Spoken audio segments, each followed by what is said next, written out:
Demak, navbatdagi savolimiz. Vertikal harakatga doir.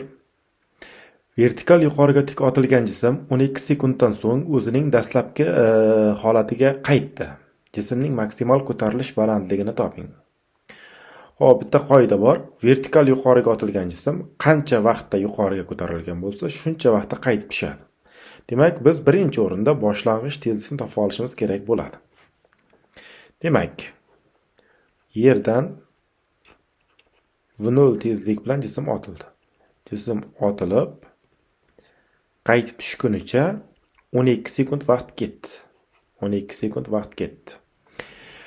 Xo'p, demak, t maksimal vaqtimiz 12 sekund. Xo'sh, formulamiz esa t maksimal teng 2v0 taqsim j. Bu yuqoriga otilgan jismning uchish vaqti hisoblanadi.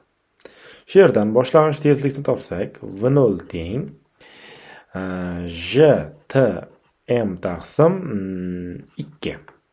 Bu yerdan v0 teng j ni 10 t 12 taqsim 2. Javob 60 metr taqsim sekund boshlang'ich tezlik bilan otilgani kelib chiqadi.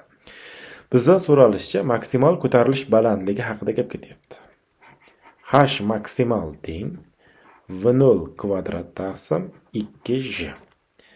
Bundan h maksimal teng v0 kvadrat 60, uning kvadrati 3600 bo'ladi. Bo'lamiz 2j ga, ya'ni 20 ga.